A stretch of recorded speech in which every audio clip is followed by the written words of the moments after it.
Mama Kabibi, paix et grâce sur toi au nom de Jésus. Paix et grâce sur toi au nom de Jésus. Paix et grâce sur ta famille. Paix et grâce sur tout cela qui t'appartiennent au nom de Jésus.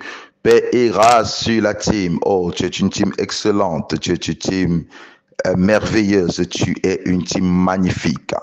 Et chaque fois que je me lève le matin pour me présenter à toi, je me sens heureux.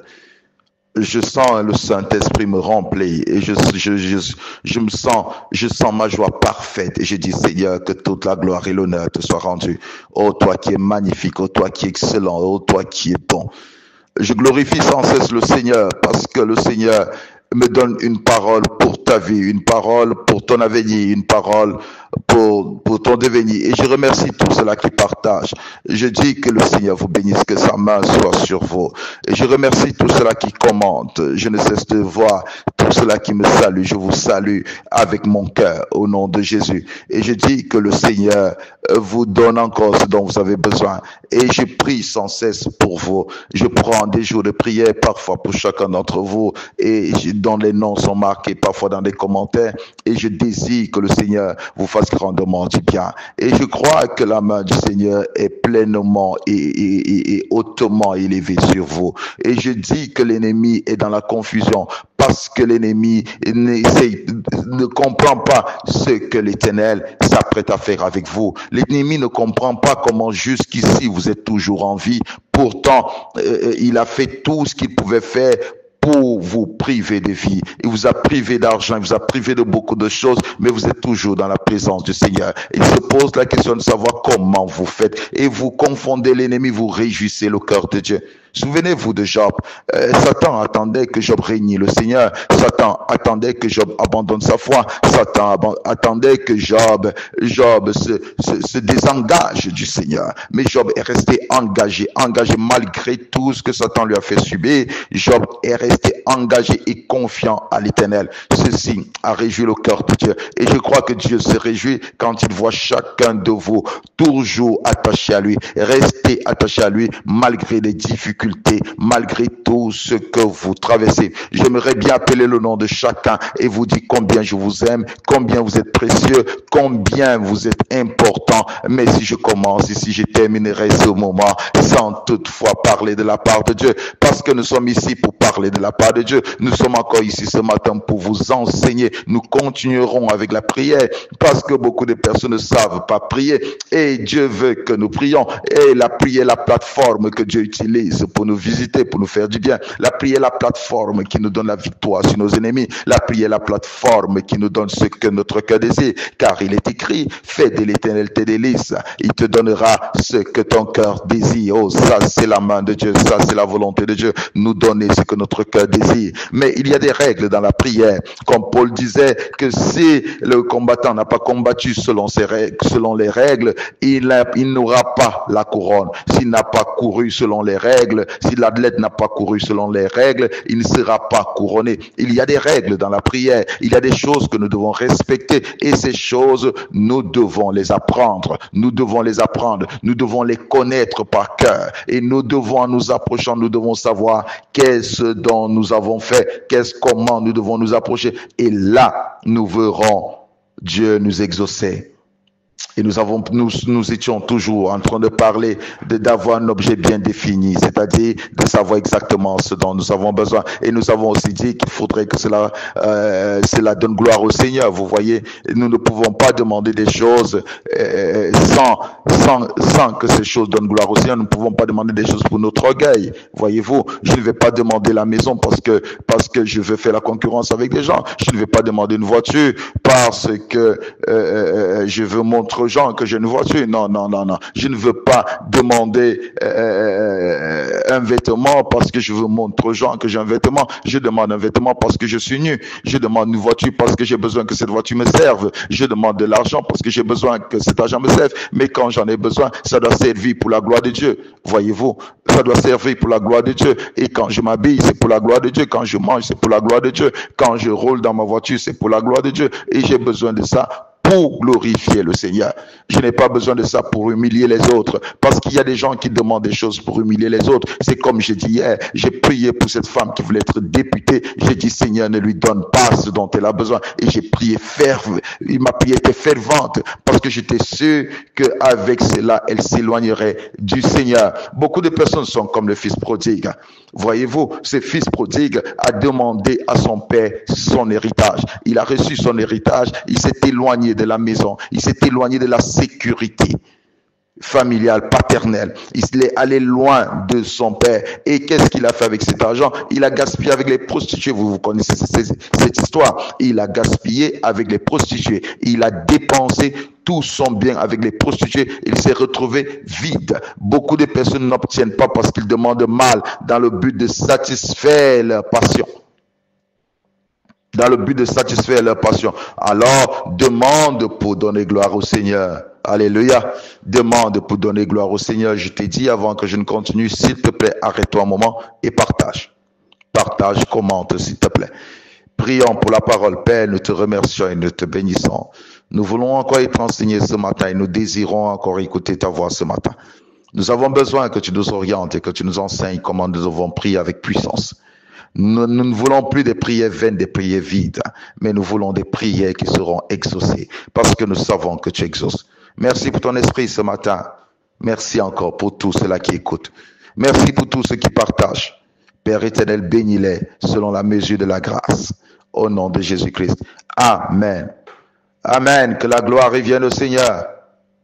Alors, aujourd'hui, nous allons parler encore de la prière. Pour que ta prière soit efficace, qu'elle soit puissante, elle doit être en accord avec la volonté de Dieu. Ça, c'est une chose encore importante. Ta prière doit être en accord avec la volonté de Dieu, c'est-à-dire avec la pensée de Dieu. Matthieu 6. Non, nous allons lire d'abord Matthieu 11, verset 24. Beaucoup de personnes aiment cette partie. Et beaucoup de personnes s'accrochent dessus. Mais les personnes ne sondent pas des Écritures pour voir exactement comment mettre en application ce que nous allons lire maintenant. Marc 11, s'il vous plaît. Marc 11, verset 24. C'est pourquoi je vous dis, tout ce que vous demanderez en priant, croyez que vous l'avez reçu et vous le verrez s'accomplir. Reprenons. C'est pourquoi je vous dis, tout ce que vous demanderez en priant, croyez que vous l'avez reçu et vous le verrez s'accomplir. Et quand on lit ce verset, l'Église écrit Amen. Et nous-mêmes, nous mettons en application ce verset. Une personne était venue me voir, il m'a dit, pasteur, vous avez dit que tout ce que nous demanderons en priant, si nous croyons, nous verrons cela s'accomplir. J'ai dit oui, c'est ce que j'ai dit en prêchant. Mais tu n'as pas suivi toute la prédication. Si tu avais suivi toute la prédication, tu ne te serais pas arrêté là. Parce qu'il y a bien de choses encore plus loin. Nous sommes dans Matthieu 6, verset 9 à 10. Matthieu 6, verset 9 à 10. N'oubliez pas que Marc chapitre 11, verset 24 dit, tout ce que vous demanderez en priant, croyez que vous l'avez reçu, vous le verrez s'accomplir. N'oubliez pas qu'il est écrit ici, tout. Il est dit tout. Tout ce que vous demanderez en priant. Tout. Sans exception. Tout. Il est dit tout. Et vous allez me dire, mais pasteur, tu dis tout. Mais hier, tu as dit qu'il faut une précision. Mais ici, tu dis tout. Et oui, tout ne signifie pas que ça doit manquer de précision. Le tout ici ne signifie pas que ce que tu demandes doit manquer de précision. Tout, mais avec précision. Tout ici ne signifie pas en gros. C'est-à-dire tous tes besoins, tout ce que tu désires. Tout ce dont tu as besoin. Mais ceci doit avoir des précisions. N'oubliez pas. Ce n'est pas parce que le pasteur Amadou a dit tout, selon la Bible. Et il a dit hier qu'il faut une précision, qu'il est dans la confusion. Non, je ne suis pas dans la confusion. Je ne suis pas dans la confusion. Le tout ici, c'est avec précision. C'est avec précision. Si tu as besoin de 100 choses, c'est toi. Mais les 100 choses doivent être bien définies. Il faut une précision. Il te faut une précision. Tu as besoin de quoi? Tu as besoin de ceci. Tu as besoin de meubler ta maison. Il faut une précision. Ouais, ça, c'est un exemple clair. Tu as besoin de meubler toute ta maison. Tu as besoin de tous les meubles de la maison. Alors, tu dois avoir la précision. Ne prie pas en gros disant, Seigneur, j'ai besoin de tous les meubles de la maison, de meubler toute ma maison. Donne-moi l'argent. Non, tu dois avoir la précision. J'ai besoin d'un salon de séjour. Ça doit avoir telle couleur. J'ai besoin d'une salle à manger. Ça doit être comme ça. J'ai besoin d'une cuisine complète. Ça doit être comme ça. J'ai besoin d'une douche complète. Ça doit être ceci. Ça doit être comme ça. Les détails sont importants. Les chrétiens sont trop paresseux. Ils aiment demander en gros. Ce n'est pas parce qu'on a dit tout que tu vas venir en gros. Ce n'est pas une prière en gros ici. Il faut des détails. Quand par exemple on dit à quelqu'un il a tout acheté dans ce magasin, tout ce qu'il a, il a acheté dans ce magasin. Ce n'est pas en gros. Il y a des détails. Tu n'es pas venu dans un magasin et dire j'ai besoin de tout. Tu as besoin de tout dans ce magasin? Oui, j'ai besoin de tout. Non, non, non, non. Des détails. J'ai besoin de ceci, j'ai besoin de ceci, j'ai besoin de ceci. Voici ma liste. Et j'ai besoin d'avoir tout ceci dans ce magasin. Et qu'est-ce qu'ils vont faire, le gérant? Il va prendre la liste, il va commencer à regarder. Non, ici nous avons ceci, oui, nous l'avons, mais ceci, nous ne l'avons pas. Mais tu as donné une liste avec des précisions, mais en disant, tout ceci, j'ai besoin de l'obtenir dans ce magasin. Alléluia. J'ai besoin de l'obtenir dans ce magasin. Tout ceci, j'ai besoin de l'obtenir dans ce magasin. Mais tu ne vas pas dire, j'ai besoin de tout ici dans ce magasin. De tout. Vous êtes sûr que vous avez de la place nécessaire pour mettre tout ceci? Alors, beaucoup de personnes confondent cela. Ils croient qu'on a dit tout, c'est qu'il faut manquer de précision. Non. Mais si le tout aussi a une limite?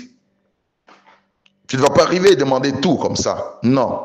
Matthieu 6, verset 9 à 10. Matthieu chapitre 6, verset 9 à 10. Voici donc comment vous devez prier. Note bien. Voici donc comment vous devez prier. Notre Père qui est aux cieux, que ton nom soit sanctifié, que ton règne vienne, que ta volonté soit faite sur la terre comme au ciel. Que ta volonté, ta prière doit rencontrer la volonté de Dieu. Ta prière doit rencontrer la volonté de Dieu, la volonté de ton Père. Ça veut dire tout ce que tu demandes doit être en accord avec la volonté de ton Père. Tout ce dont tu as besoin doit être en accord avec la volonté de ton Père. Quand tout ce dont tu as besoin est en accord avec la volonté de Dieu, tu l'obtiens facilement. Eh oui. Tu l'obtiens facilement. Et quand toute chose n'est pas en accord avec la volonté de Dieu, tu peux gêner et prier, tu ne l'obtiendras pas. Note cela. Quand tu demandes des choses qui ne sont pas en accord avec la volonté de Dieu, tu pourras gêner et prier, tu ne l'obtiendras pas. Et si tu l'obtiens, c'est pour ta perte. Oui, c'est ce que vous appelez la volonté permissive. Si tu l'obtiens, c'est pour ta perte. C'est comme le roi Ézéchias. La volonté parfaite de Dieu était qu'il meure, qu'il fasse ses valises et que le Seigneur le rappelle.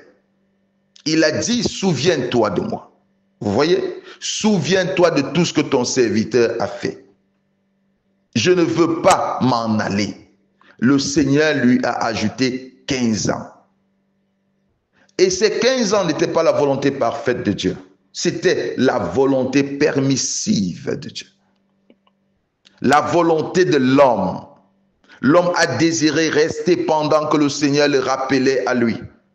L'homme a décidé de rester pendant que le Seigneur avait besoin de lui. L'homme a décidé de rester pendant que le Seigneur le rappelait. Et quand il est resté, il a eu un enfant. Ce roi mauvais.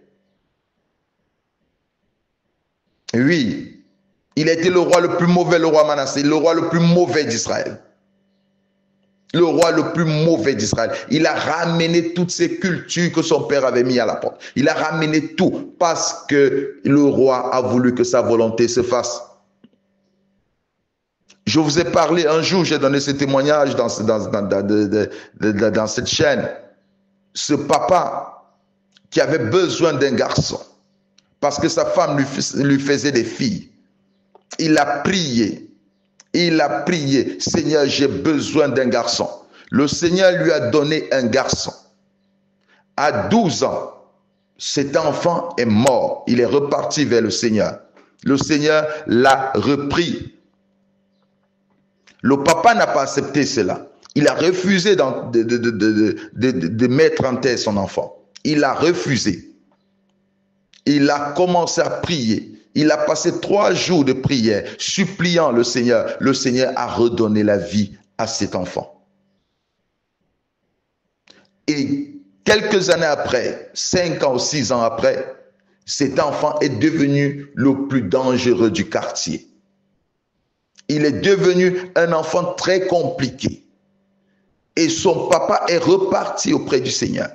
Seigneur, je t'en supplie, délivre mon enfant. Le Seigneur dit, cet enfant que je t'avais donné, moi je l'ai repris. Celui qui est en ta possession n'est pas celui que moi je t'ai donné, c'est celui que tu as désiré.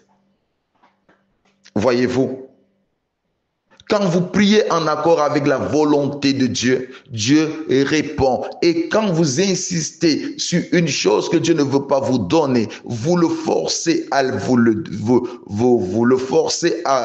vous donner cette chose, je vous assure, elle devient une malédiction pour vous.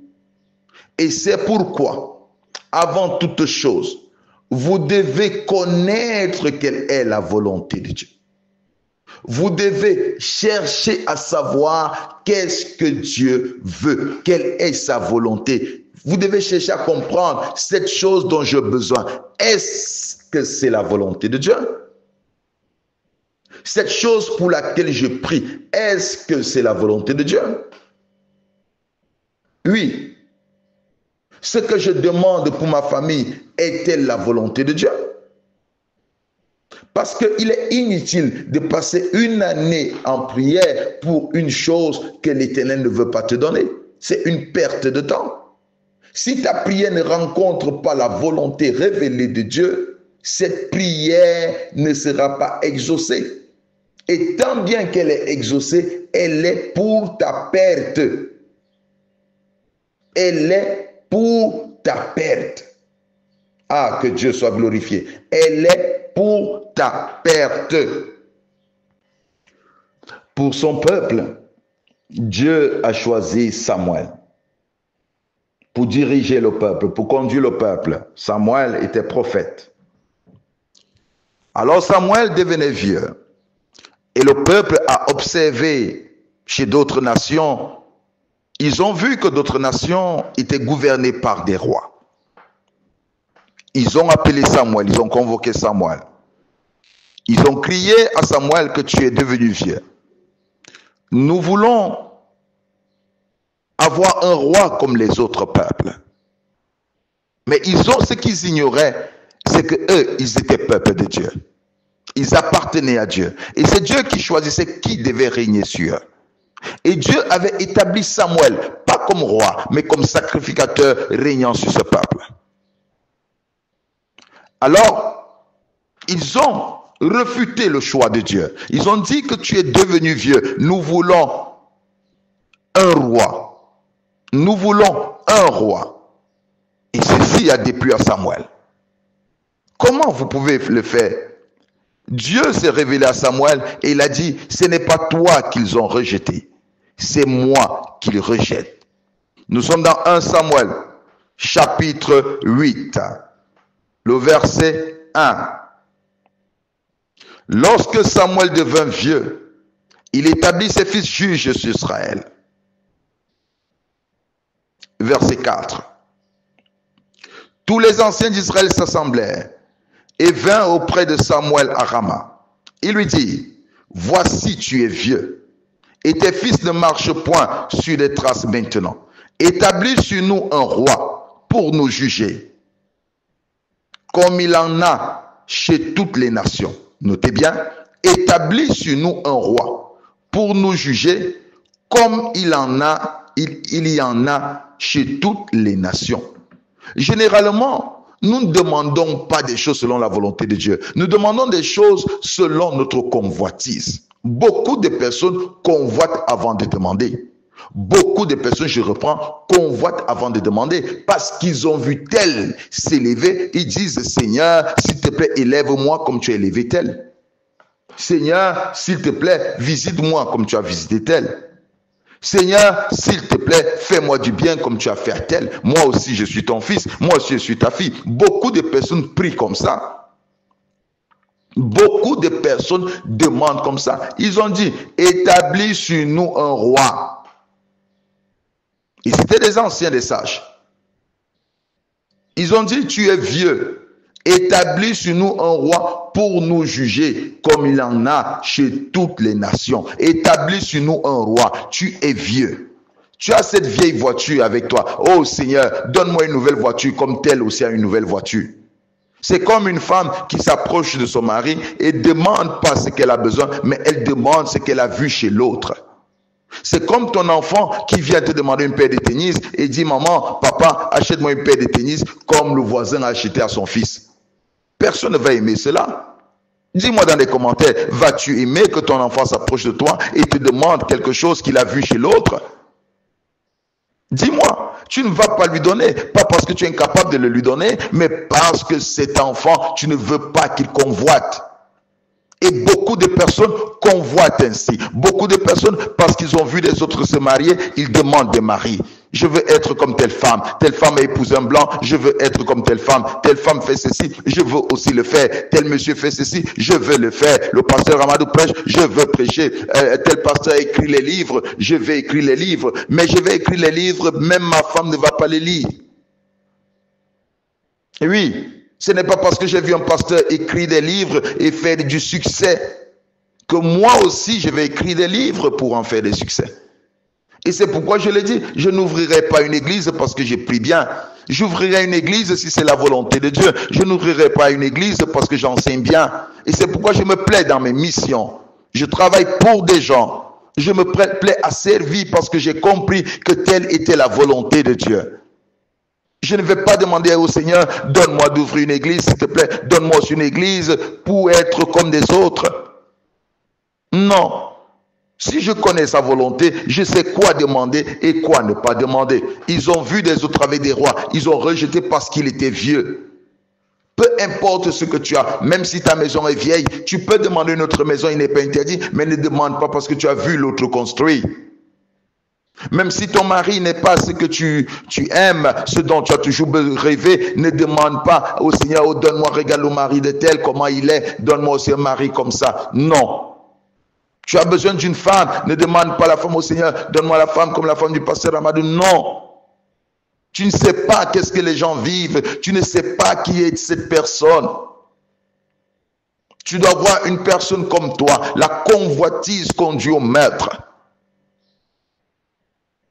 Il y a des choses qui ont été préparées pour toi, selon la volonté de Dieu. Dieu a préparé des choses et des grandes choses pour toi, parce qu'il t'aime. Ils ont demandé un roi. Verset, nous sommes toujours à 1 Samuel chapitre 8. Nous prenons le verset 6. Samuel vit avec déplaisir qu'il disait, donne-nous un roi pour nous juger. Et Samuel pria l'Éternel. Écoutez ce que l'Éternel dit, verset 7.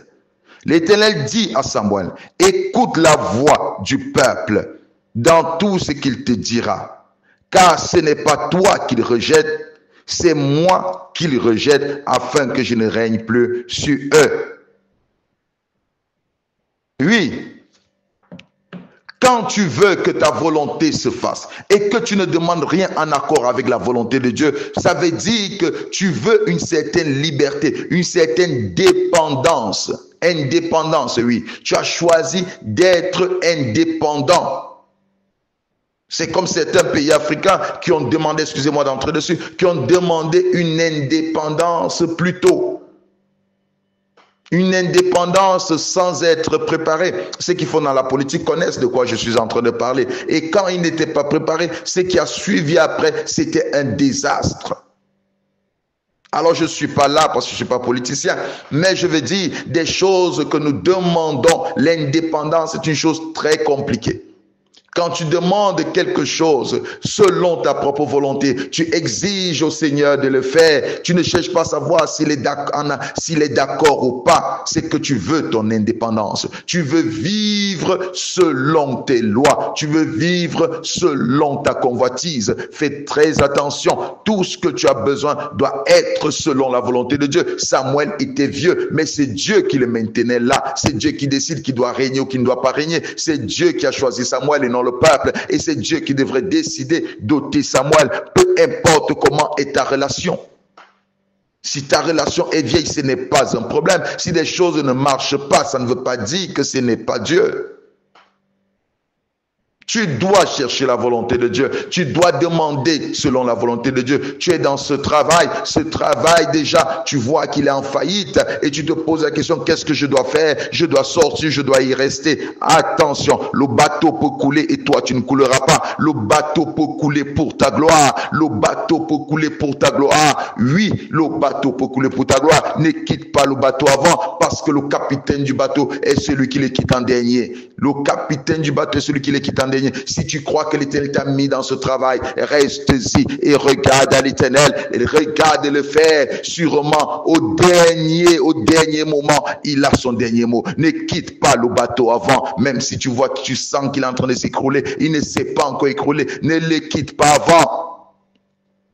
Ne le quitte pas avant. Reste dans ce bateau. Ne le quitte pas avant. Peu importe s'il va s'écrouler. C'est le Seigneur qui est au contrôle. C'est lui qui est au contrôle. N'abandonne pas ce bateau. N'abandonne pas cette personne qui est près de toi à cause de son défaut. Qui sait si ce n'est pas l'Éternel qui l'a mis là près de toi? Qui sait si ce n'est pas l'Éternel qui t'a donné cette femme? Qui sait si ce n'est pas l'Éternel qui t'a donné cette personne? Ne l'abandonne pas à cause de ce défaut. Je suis en train de te dire, ne l'abandonne pas à cause de ce défaut. Tu risques de rejeter Dieu. Parce que quand tu rejettes l'offre de Dieu, c'est que tu as rejeté le Seigneur. Quand tu rejettes l'offre de Dieu, c'est que tu as rejeté le Seigneur. Regarde et laisse le Seigneur faire. Ils ont rejeté le Seigneur. Et le Seigneur dit au verset 9, 1 Samuel 8, verset 9. Écoute donc leur voix, mais donne-leur des avertissements. Et fais-leur connaître le droit du roi qui régnera sur eux. Verset 10. Samuel rapporta toutes les paroles de l'Éternel au peuple, au peuple qui lui demandait un roi. Samuel rapporta toutes les paroles de l'Éternel au peuple qui lui demandait un roi. Il dit, voici quel sera le droit du roi qui régnera sur vous. Il prendra vos fils et les mettra sur ses chars et parmi ses cavaliers, afin qu'ils courent devant lui. Il s'en fera des chefs de famille et des chefs de 50. Et il les employera à labourer ses terres, à récolter ses moissons, à fabriquer ses armes de guerre. Verset 13. Il prendra vos filles pour en faire des parfumeuses, des cuisinières et des boulangères. Il prendra la meilleure partie de vos champs et vos vignes et de vos oliviers et la donnera à ses serviteurs. Il prendra la dîme du produit de vos semences et de vos vignes et la donnera à ses serviteurs. Il prendra vos serviteurs et vos servantes, vos meilleurs bœufs et vos ânes et s'en servira pour ses travaux. Il prendra la dîme de vos troupeaux et vous-même serez ses esclaves. Oui, et vous-même serez ses esclaves. Ça, c'est le droit du roi sur le peuple. Comme vous avez voulu un roi, voici le droit que le roi aura sur vous. Il prendra vos fils, il en fera des soldats, des guerriers. Il prendra vos filles comme des parfumeuses. Notez ça. Vos filles ne vont plus vous appartenir. Vos fils ne vont plus vous appartenir. Vos bœufs ne vont plus vous appartenir. Et vous aurez l'obligation de lui donner la dîme de tout ce que vous avez. Et c'est comme ça. Et c'est comme ça. Quand tu te rends à quelqu'un, la personne devient ton maître. Parce que tu ne veux pas écouter Dieu. Ils ont refusé d'écouter Dieu. Il dit, il fera de vous ses esclaves. Il fera de vous ses esclaves. Vous serez ses esclaves parce que vous avez rejeté Dieu. Tout ce que tu demandes, contrairement à la volonté de Dieu, ne sera pas une bénédiction pour toi. Parce qu'il est écrit, c'est la bénédiction de l'Éternel qui enrichit, qui rend riche, elle ne se fait suivre d'aucun chagrin. Et tout ce que tu demandes, selon ta propre volonté, qui ne vient pas de Dieu, t'apportera chagrin et chagrin, te volera la paix. C'est pourquoi il est très important de demander des choses selon la volonté de Dieu. Tu dois demander des choses selon la volonté de Dieu. Et tu dois apprendre à connaître c'est quoi la volonté de Dieu. Oui, la semaine prochaine, je te parlerai de la volonté de Dieu. Comment tu peux connaître la volonté de Dieu? Comment tu peux connaître la volonté de Dieu? Il est très important. Fuis l'indépendance et reste dépendant de Dieu. Celui qui dépend de Dieu reçoit tout ce que Dieu lui donne. Il n'impose rien à Dieu. Comme aujourd'hui, nous avons des gens qui aiment imposer à Dieu dans la prière. Qui croient qu'à force de crier à Dieu, ils auront la réponse. Qui croient qu'à force de forcer Dieu, ils auront la réponse. Non, tu ne peux rien imposer à Dieu à partir du moment où tu dépends de lui. C'est lui qui sait qu'est-ce qui est bon pour toi. C'est lui qui sait qu'est-ce qui est bon pour ta famille. C'est lui qui sait si tu dois rester avec cette personne ou non. C'est Dieu qui sait toutes choses. Et chaque fois que tu pries en accord avec sa volonté, il te répond. Lazare était malade, la volonté de Dieu n'était pas que Lazare guérisse. La volonté de Dieu était que Lazare soit ressuscité 4 jours après. Connais-tu la douleur que ses enfants ont connue, Marthe et Marie? Connais-tu la douleur que ses enfants ont connue?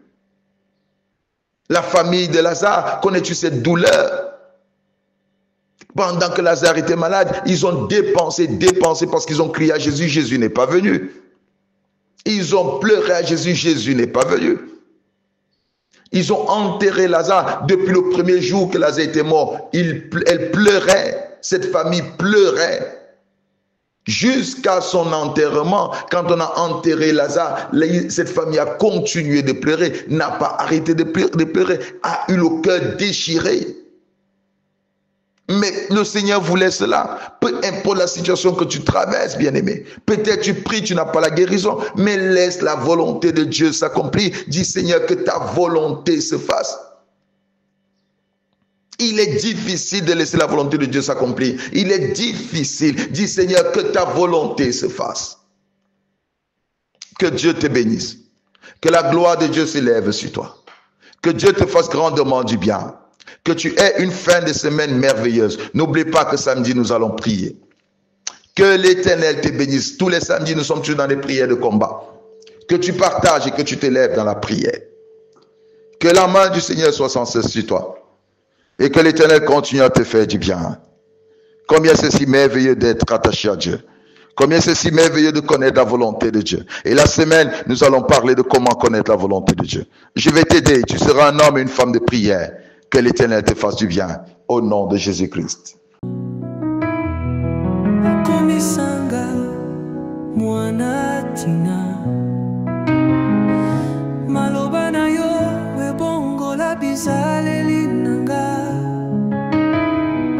Nanzela na yo nakofanda pona zalia sika na maboko na yo